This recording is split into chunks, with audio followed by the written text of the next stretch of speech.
What's up, everybody? This is Ryan here, and just doing another reflections video on some.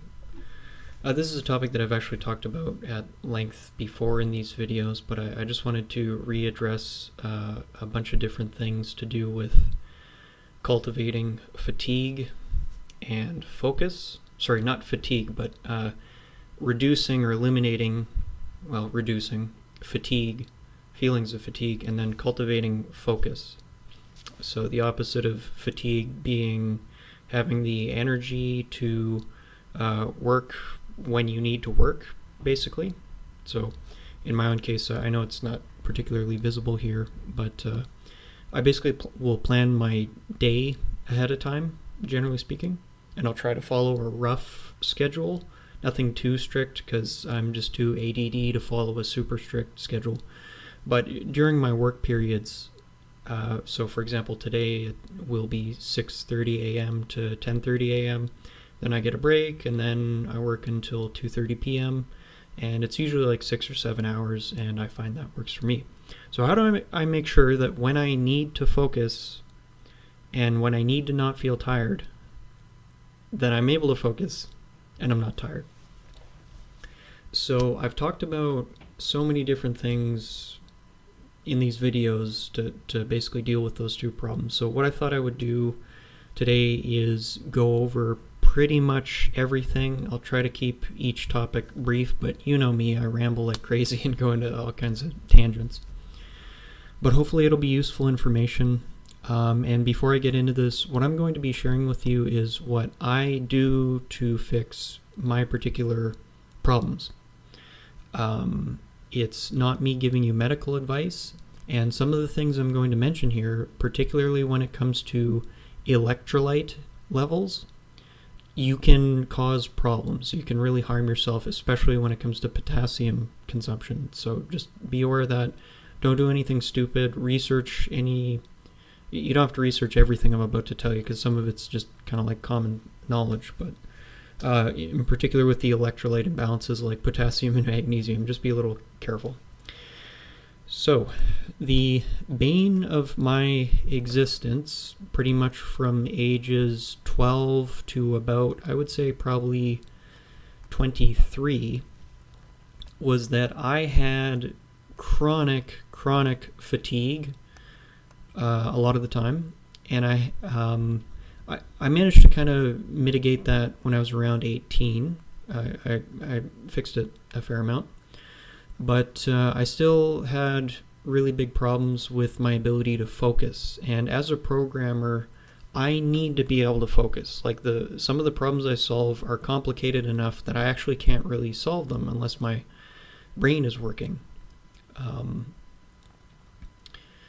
So what are the things I do to basically ensure these two factors are there? Just feeling awake and not fatigued, having energy, and then being able to focus and stay on task when I need to during my work periods. And before I get into these things, I think it's important that you do schedule some time in your day where you're allowed to be stupid and let your mind kind of wander. But that shouldn't be the whole day. So there's going to be no particular order to these things I'm going to mention, but if any of them are interesting to you, what I'll try to do is mention some keywords and things you can research yourself.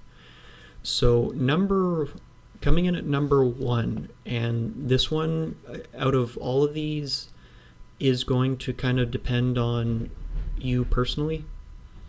Okay, so one of the biggest problems for me is I figured out over a long period of trial and error and just trying different diets that I just don't metabolize simple carbohydrates very well at all.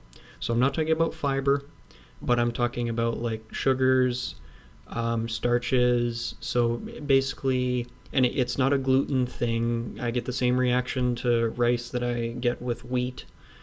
I can't eat a lot of simple carbohydrates. Why? It makes me feel tired. I lose my ability to focus on one thing at a time. I lose my focus completely, and then I'll sit down to work, and then in 2 minutes I'm on YouTube on the side monitor, and then I'm like, oh, I should be focusing, and then I go back, and then in 2 minutes later I'm on Facebook, and then I just get this really horrible feeling like I can't focus. Switching to a low carb diet, I figured out kind of accidentally, solved a huge amount of my... I've never been diagnosed with ADD, but I would say I have problems with attention deficit. And in my case, the biggest factor in that was my diet, for sure. So again, some of you can actually metabolize carbohydrates better than me, certainly. That's not difficult because I'm extremely sensitive to them.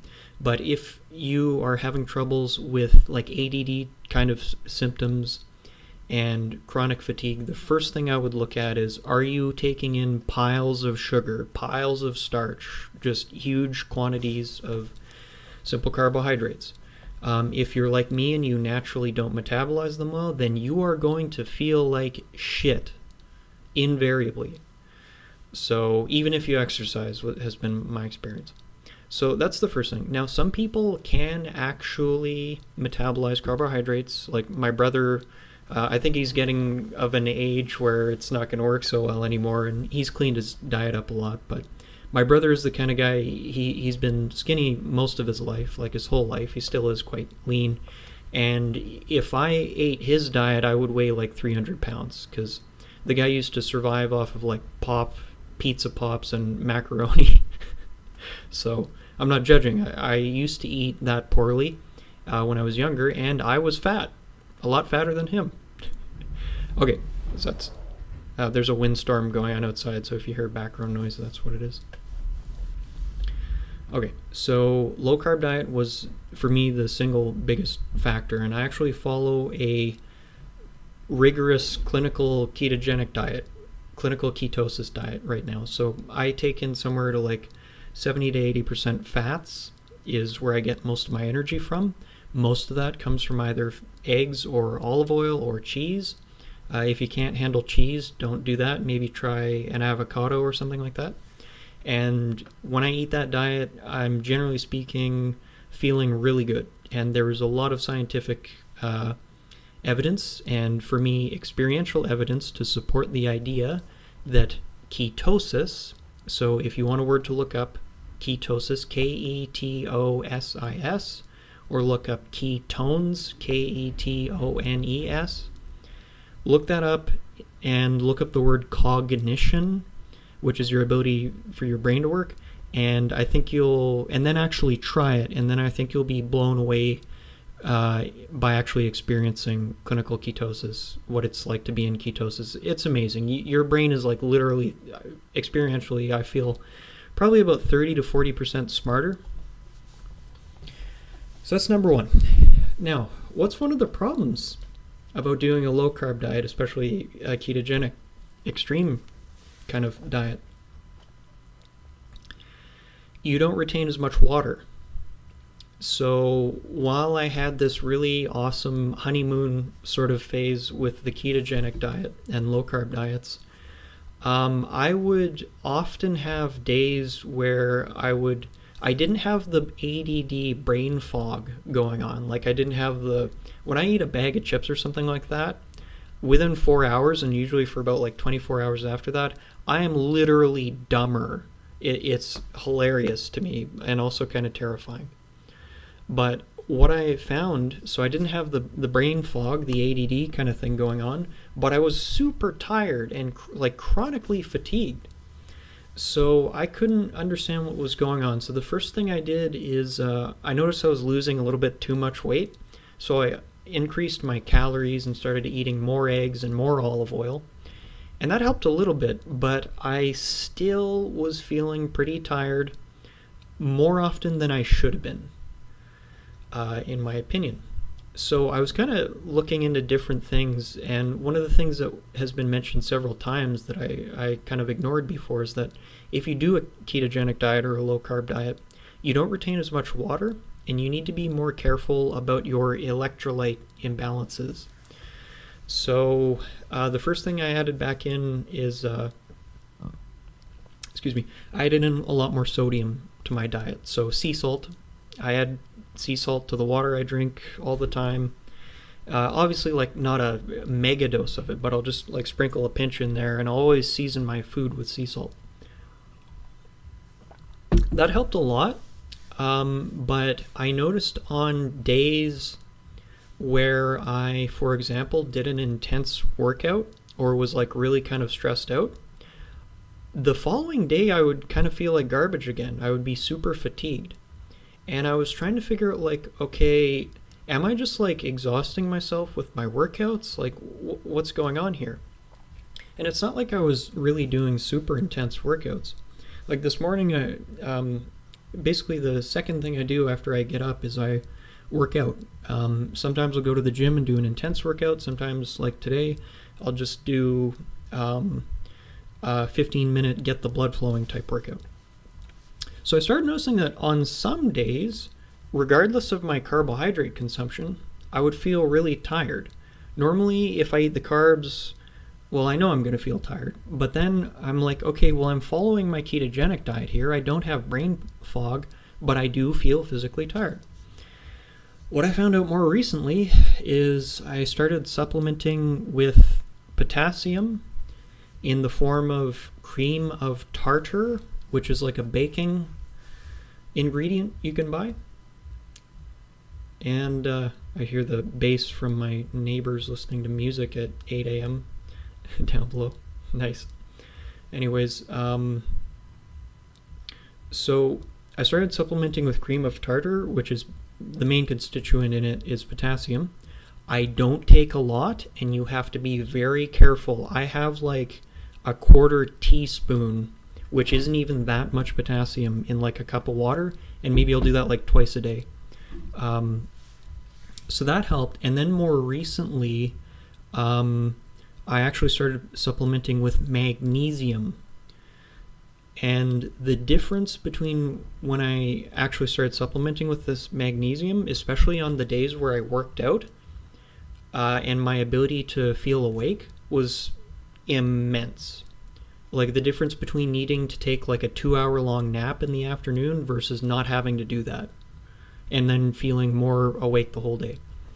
So what I found out over time, so this is just in particular, I said maybe consider trying a low carb diet, but just be really careful. When you do a low carb diet, you don't hold as much water, and my experience is, and the experience of many other people has been, you need to really watch your electrolytes. If you start to feel really tired on a low carb diet and you're eating like pretty nutritious food, there's a good chance you're either low in sodium or you're low in potassium or something like that. But be careful. If you take too much potassium, it'll give you the shits, basically, diarrhea. If you mess with your potassium levels too much, you can like actually cause serious damage to your body. So be really careful. And I just started really gradually. Once I started supplementing that, night and day difference. Okay, so what are some other things I do to promote focus and energy? I do wake up at a regular time. I basically get up at 5 a.m. pretty much every day. And one of the most important rules I observe now is no screens, no computer screen, no phone screen. Sometimes I'll listen to audiobooks if my mind is still racing, but I won't watch videos. At least a half hour before my bedtime. I think 60 minutes is probably better, but at least a half hour, I don't look at screens. I turn the screens off, and I only have like dim lights in my apartment, and that's kind of a way that I get to sleep a lot quicker. And so that's one thing. So waking up at fixing your sleep is basically the tip here. So no screens, no bright lights, a half hour, an hour before you want to go to bed. Get up at a regular time. You've heard all of this stuff before probably. And then the one change that really helped me recently is just doing a simple workout right after I wake up, pretty much. So sometimes it'll be going to a gym and actually doing like a full workout. On days like today where the gym's not open until later, I'll just do a workout at home and just get the blood flowing for like 20 minutes. So they did a study where they had 3 groups of people. One group worked out at 7 a.m., one group worked out at like 1 or 3 p.m., I forget. The other group worked out at like 5 or 7 p.m., whatever. It was morning, afternoon, evening.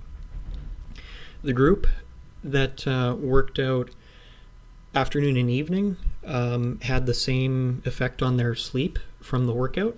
The group that worked out in the morning had like a 50% increase in the restfulness of their sleep just because they worked out in the morning as opposed to later. So interesting information. I've applied it and I do find it helps.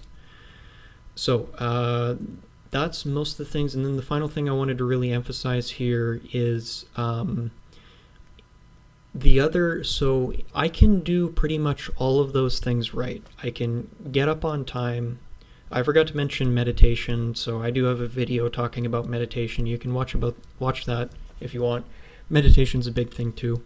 But let's say I ate low carb the day before. I got to bed at a reasonable time. I got up on time. I did my exercise. I did my meditation. There's something I can do that has nothing to do with carbohydrate intake or electrolyte imbalances or inactivity or any of those things, which can ruin my focus. And that is, as soon as I get up, if I grab my phone and the first thing I do is I check the news, and then I read a bunch of articles that some of them piss me off and some of them are good. And then I hop on Facebook and, oh, this person's doing this. And then I check my Slack messages, and then I go to Twitter, and then I look at YouTube, and then I'm like, oh crap, I shouldn't be doing this. And then I just kind of keep doing that because I have this ADD momentum going, because that's what I've been doing the whole morning, is just like jumping stimulus, go to this page, and then this page, and then this page. And all of these applications are literally designed to make you do that. So what I'm saying here is, in absence of all of these different physiological health factors, if I just make sure that, say for example, from pretty much 5 a.m. when I wake up to 2:30 in the afternoon, there we go, 2:30 in the afternoon, if I don't spend a whole bunch of time on X, Y, and Z, all these different social media platforms, I can still look at them if it's something to do with work. But if it's just random surfing, no. For that period of my day, I really try to limit my social media and stimulus addiction problems. After 2:30, I can look at whatever the hell I want. I think it's important to schedule some part of your day as like a release valve. So the main point being here, most of us, if you're kind of like an ADD type person to begin with and your mind is restless, you can do all the healthy things and you want to do. You can do all the meditation, all of this stuff. But if you are encouraging like a stimulus addiction throughout the entire day, I think what you'll find is that it will greatly reduce your ability to stay on task during your work periods. So by having a period where, oh, there goes my loud ass fridge turning on. By having a work period where a period of your day, especially in the morning, where you're not allowed to bombard your brain with all kinds of different stimulus. One of the ways I would think about this is, okay, and this is a classical analogy. Let's imagine that your mind is like a well of water, like a wishing well or something like that, or a fountain, and there's a picture underneath it that you want to be able to see, the picture underneath the water in like a fountain or a well or something like that, let's say at the bottom of this thing. So grabbing your phone and checking news and then checking Facebook and then checking YouTube and then checking Twitter and then checking Udemy and then checking Slack and then all the things you look at, it's kind of like grabbing rocks and throwing it into the water and creating waves. When your mind, if we suppose your mind is the water and it's all wavy and you're agitating it by bombarding it with social media and stimulus addiction, what you want to be able to do is to see clearly to the picture underneath the water, or to see your reflection in the water, I guess is closer to the classical analogy. you're not going to be able to do that because you've literally been agitating your mind without even really knowing it a lot of times. So that is, again, one of the most important things that I could talk about on this particular topic. So there's a lot of, obviously I jumped all over the place and there's a lot of different things here, but hopefully if by mentioning some of these different things, these are topics you can look into if you're having problems with focus or having problems with fatigue. And these are all the things that I pay close attention to. I'm sure I've left a few out. Like, for example, I do also supplement with vitamin D if I don't get out in the sun. Here in Canada during the winter, we don't get a lot of sun a lot of times, so supplementing with vitamin D levels can be important. Blah, blah, blah. Eat healthy food, the usual crap. So hopefully that information was useful for you. And yeah, thank you for watching, and we'll see you in another reflections video.